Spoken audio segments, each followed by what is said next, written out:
Samedi 26 février 2022, à la une de ce 13h, conférence publique tenue ce 25 février au centre de presse Norbert Zongo.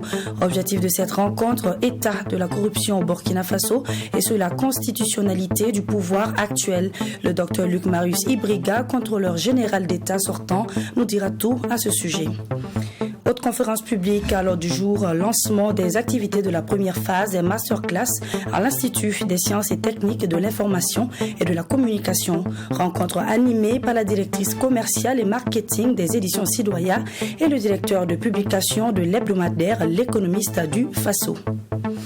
Et puis suite au bombardement de la Russie en Ukraine, le haut-commissaire des Nations Unies pour les réfugiés annonce le déplacement des populations vers les contrées voisines. Les premiers réfugiés ont commencé à affluer dans les pays voisins, en Hongrie, en Pologne, en Roumanie et en Moldavie. Mesdames, Messieurs, bonjour et bienvenue.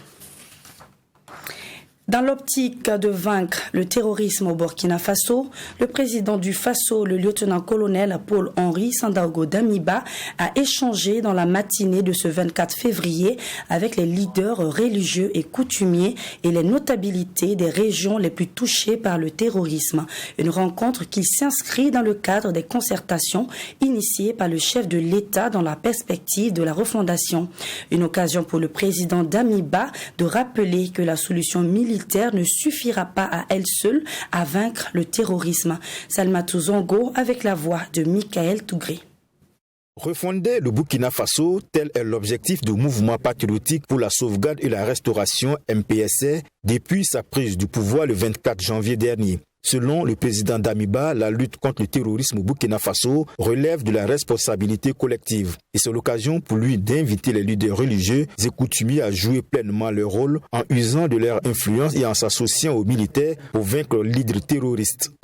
Nous sommes convaincus que les leaders religieux, les leaders coutumiers, les notabilités sociales, les personnes ressources de l'ensemble de ces zones-là ont un rôle décisif et qui ne doit pas être en marge de l'initiative du MPCR. En plus du fusil, il faudra mettre aussi en avant le dialogue et la sensibilisation. Le représentant des notabilités des régions les plus touchées par le terrorisme, les leaders religieux et coutumiers a salué la clarté de la vision du président du Faso dans la lutte contre le terrorisme et l'extrémisme violent. Sekouba a aussi réaffirmé son engagement ferme à contribuer pour un retour de la paix. Excellence, Monsieur le Président du Faso, Tabital Poula pour Burkina et la communauté Peul dans son ensemble réitèrent leur condamnation sans réserve du terrorisme et de tous les actes terroristes et réaffirment leur engagement ferme à contribuer à vos côtés à leur éradication pour le retour de la paix, de la cohésion sociale et du bon vivre ensemble. Le président du Faso dit prendre acte des préoccupations posées par les leaders religieux et coutumiers. Pour joindre l'acte à la parole, les notabilités des régions les plus touchées par le terrorisme, les leaders religieux et coutumiers ont remis au chef de l'État un reçu d'1 million de francs CFA attestant du dépôt qu'ils ont effectué dans le compte trésor public dédié à la mobilisation des financements dans la lutte contre le terrorisme.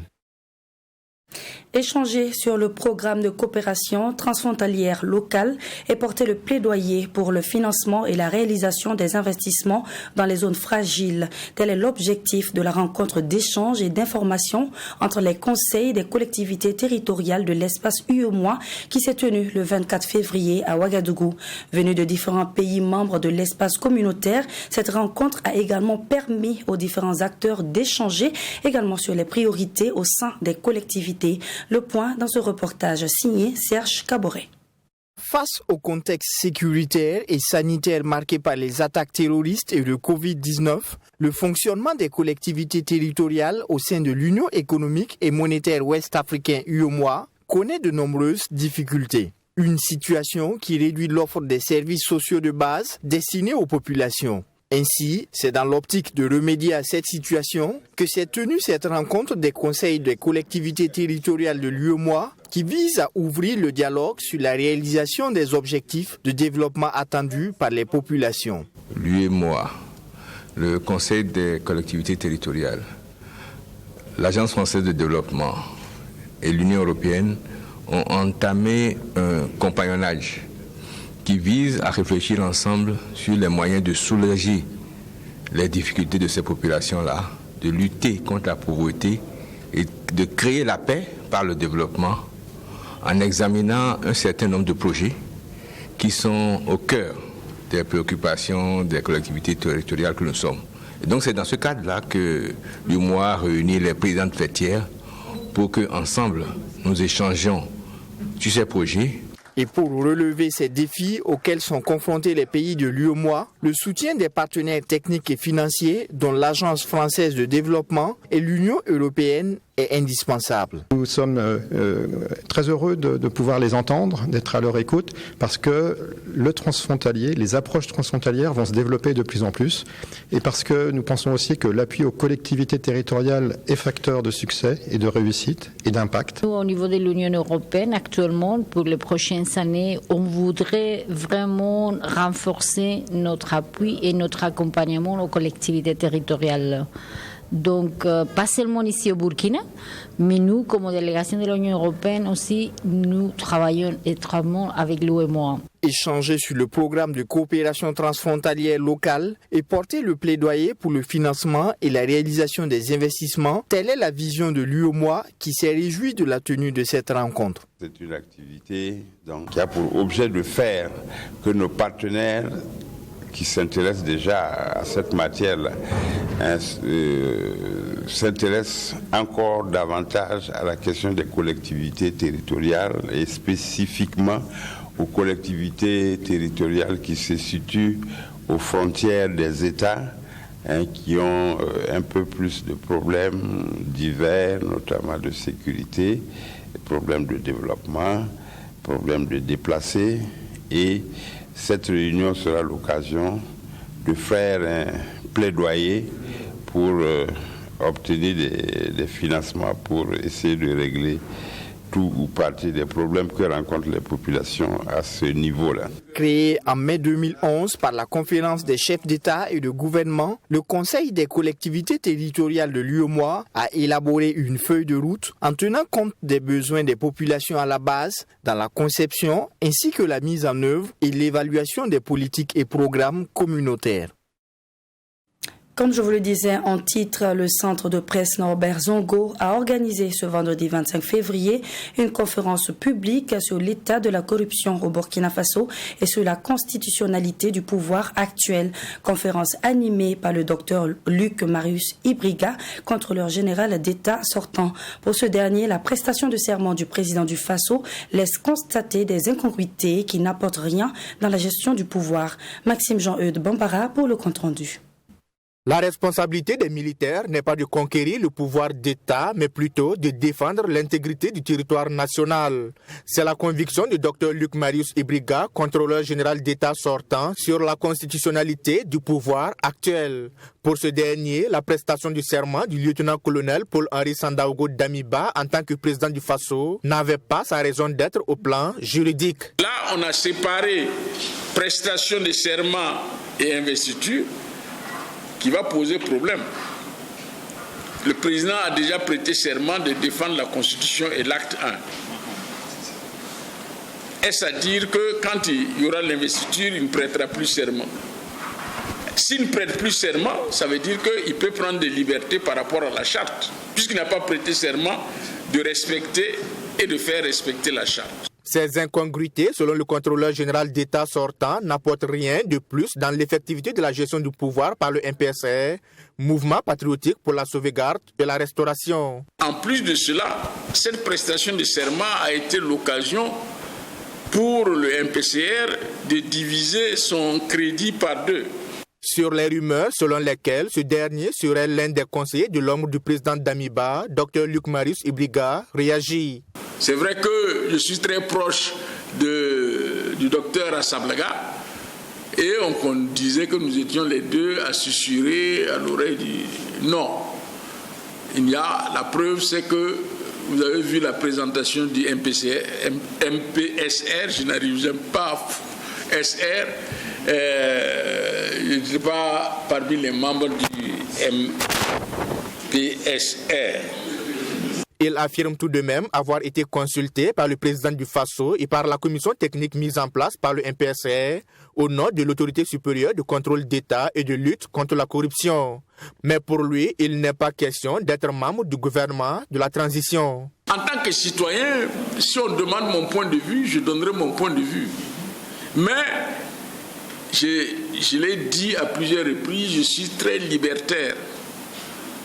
Et ce faisant, je n'accepte pas d'avaler des couleuvres. Or, si vous rentrez dans un gouvernement, vous êtes obligé d'avaler des couleuvres. Parce qu'il y a des choses qui ne vont pas aller, on va vous dire, bon, vous devez défendre le point de vue du gouvernement. Et c'est tout à fait normal, c'est la discipline de groupe. Or, si vous n'acceptez pas ça, ce n'est pas la peine de partir, parce que véritablement, ça ne va pas marcher. Les deux mamelles du mouvement patriotique pour la sauvegarde et la restauration sont, selon Dr Luc Marius Ibriga, l'insécurité et la bonne gouvernance, c'est-à-dire la lutte contre la corruption. Des questions fondamentales que les nouvelles autorités doivent, selon lui, résoudre pour sortir le Burkina Faso de l'ornière. Dans le cadre des activités de la première phase des masterclass qu'ils organisent chaque année au profit de ses étudiants, l'Institut des sciences et techniques de l'information et de la communication ISTIC a organisé ce vendredi 25 février 2022 une conférence publique avec pour thème partage d'expériences sur l'édition, l'impression et la distribution des spéciaux réalisés par certaines éditions. Cette conférence a été animée par la directrice commerciale et marketing des éditions Sidoya et le directeur de publication de l'hebdomadaire L'Économiste du Faso. Sanata Serré nous en dit plus. Chaque année, dans le cadre de la mise en œuvre de ses activités pédagogiques, l'Institut des sciences et techniques de l'information et de la communication, ISTIC, organise des masterclass au profit des étudiants en fin de formation. Cette conférence publique sur le thème « Partage d'expériences sur l'édition, l'impression et la distribution des spéciaux réalisés par certaines rédactions » s'inscrit donc dans le cadre de la première phase de ces masterclass.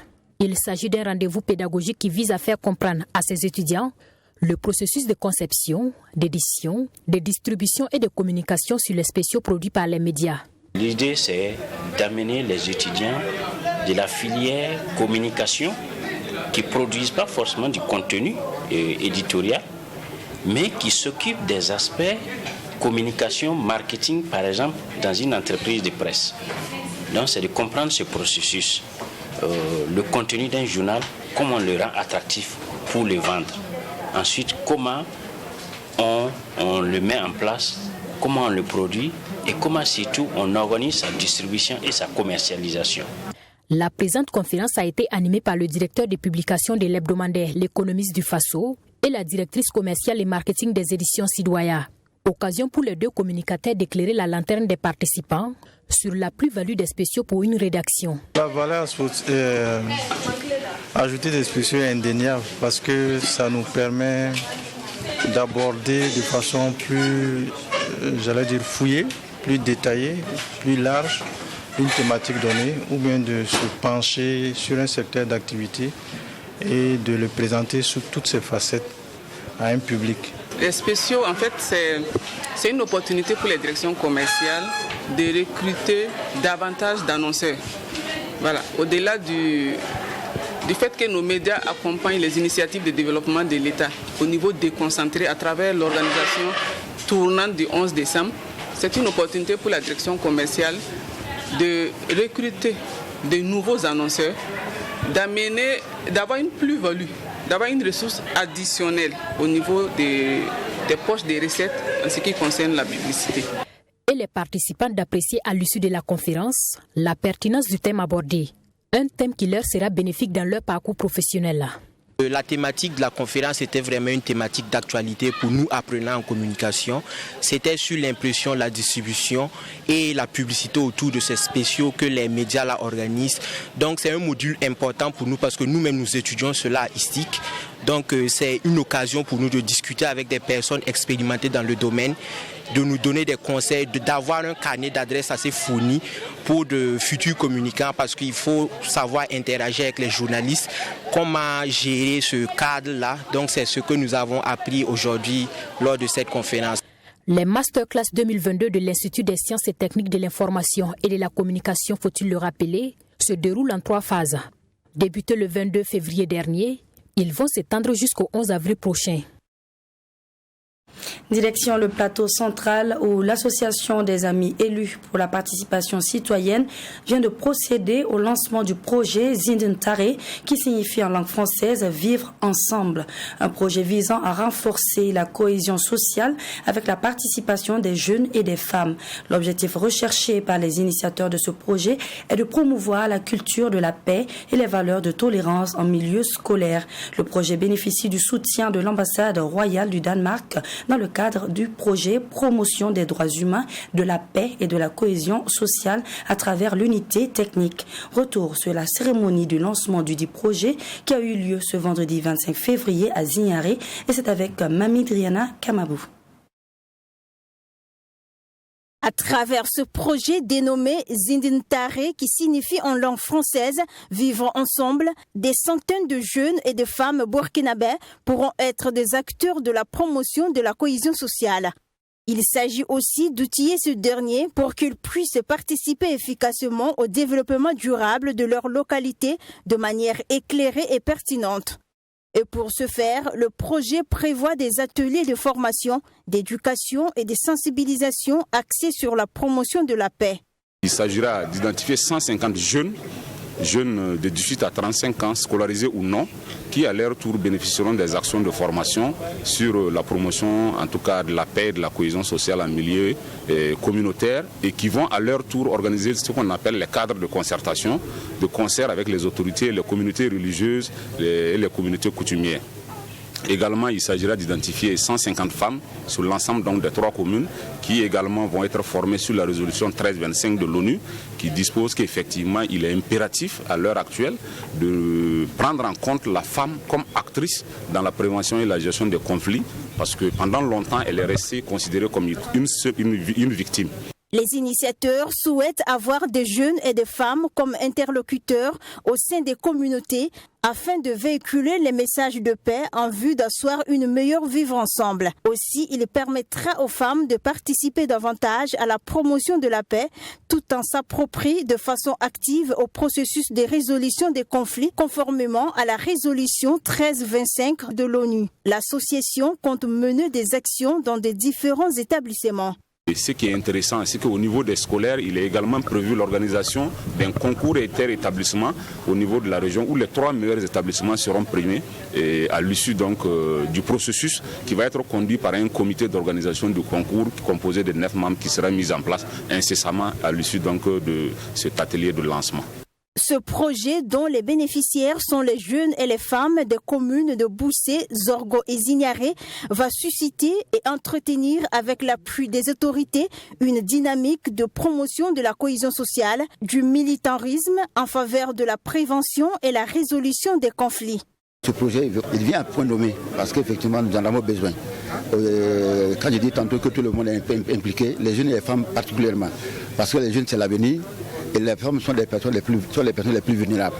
C'est pourquoi justement parler donc de cohésion sociale, de paix de cohésion sociale en les impliquant comme acteurs est une bonne démarche que nous encourageons et nous saluons. Avec un coût global de 96 800 000 de francs CFA, le projet Zindentare a une durée de 2 ans. Il bénéficie du soutien de l'ambassade royale du Danemark dans le cadre du projet Promotion des droits humains, de la paix et de la cohésion sociale à travers l'unité technique.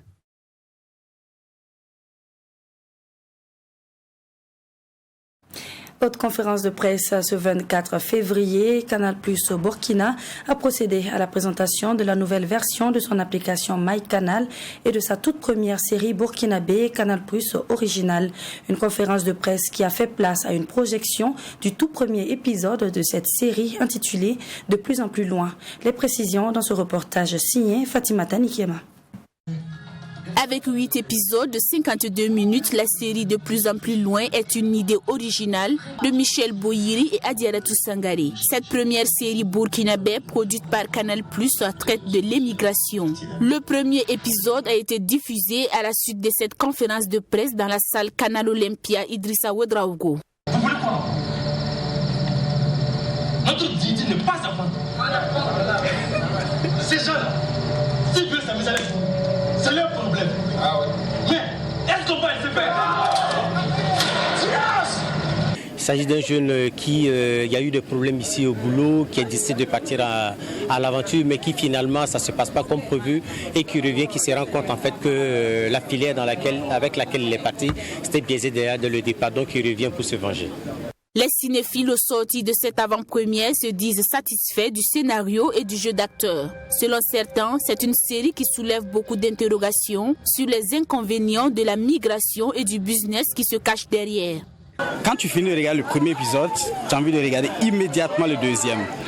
Je pense que le temps que ça va prendre pour que le deuxième vienne, on ne peut pas, c'est trop. Le film, il y a beaucoup de suspense. Je pense que ça sera un très bon film qu'il faut forcément regarder. Parce que le premier, il y a tellement de questions qu'on se pose, il y a trop de choses qu'on veut découvrir, il y a trop de choses qui veulent nous montrer. Je pense qu'on est très très impatients que ça commence sur les chaînes Canal+ pour qu'on puisse regarder la suite. Pour découvrir la suite de cette série, il va falloir attendre le 28 février 2022 devant les petits écrans. Et cela pour tous les abonnés Canal+. Donc nous allons permettre à tout le monde, que ces images soient actives ou pas, que son abonnement soit actif ou pas, de pouvoir voir cette série de manière à ce que tout le monde puisse voir à quel point nos talents sont compétents, à quel point au Burkina Faso on sait faire du cinéma de qualité. Il y a énormément de films de qualité, de séries de qualité qui sont faits chaque année au Burkina Faso, mais on a voulu apporter notre pierre en faisant une de plus, en faisant une création Canal+ originale. Cette conférence de presse a aussi permis à Canal+ Burkina de présenter la nouvelle version de l'application MyCanal. Cette application qui permet aux abonnés Canal+ de suivre en direct des smartphones, tablettes et ordinateurs les différentes chaînes du bouquet Canal+. Il y a jusqu'à 200 chaînes en direct qu'on peut regarder sur MyCanal. La deuxième fonctionnalité, ce sont les programmes à la demande. Il peut arriver des fois où on a envie de regarder un film une seconde fois, ou encore il y a un film qui est passé, ou encore une série, comme la série De plus en plus loin qui est passée et qu'on n'a pas pu regarder. On veut regarder une autre, on veut donc se rattraper. On peut le regarder à la demande et c'est plus de 25 000 programmes qu'on peut regarder donc à la demande et même télécharger pour regarder plus tard lorsqu'on n'est pas donc dans une zone de connexion. Selon Boukari Zorom, MyCanal permet aussi de gérer son abonnement, rechercher des films et créer un profil. Actualité internationale, le 24 février dernier, la Russie a entamé des frappes en Ukraine, des frappes visant à dissuader le rapprochement de l'Ukraine à l'Union européenne. Pour le professeur Ouseni Ili, cette action militaire permettrait à la Russie d'exprimer sa puissance. Il estime qu'en dehors des condamnations de principe, le continent africain ne peut agir dans cette crise, mais pourrait être touché par les conséquences si la crise perdure. Abdoulrahim Nienye pour le reportage. L'intervention militaire de la Russie en Ukraine le 24 février 2022 est une réponse au non-respect des engagements pris par l'Europe, celui de ne pas étendre l'OTAN, organisation du traité de l'Atlantique Nord, à l'Europe de l'Est. Cette intervention sans riposte militaire de l'Occident permet à la Russie d'affirmer sa puissance, selon le professeur Ouseni Ili, juriste et enseignant-chercheur.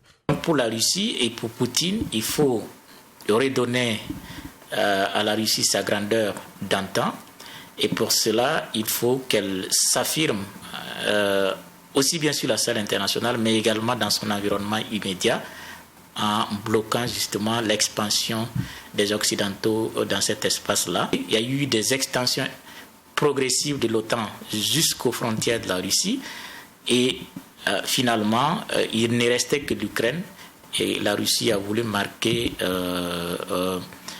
la ligne rouge en disant qu'il il faut que ça s'arrête, il faut que la Russie soit respectée et je pense qu'il est en train de réussir le coup. Si la Russie réussit à démontrer sa puissance aux yeux du monde, cela pourrait entraîner des changements ou des repositionnements géopolitiques. Dans ce contexte, le continent africain pourrait être convoité par la Russie. Et cette opération, si elle réussit, ça donnerait encore plus des coups de franche de la motivation entre guillemets à la Russie de s'étendre beaucoup plus loin et pourquoi pas en Afrique où elle est déjà présente. On a vu en Centrafrique, au Mali. C'est une bonne nouvelle d'ailleurs pour l'Afrique puisque cela veut dire que le champ des partenaires s'élargit et donc les Africains pourraient beaucoup plus traiter avec le partenaire qui serait le mieux à défendre ou à promouvoir leurs intérêts. Mais en attendant, si la guerre entre la Russie et l'Ukraine perdure, le continent africain pourrait être impacté surtout sur le plan économique.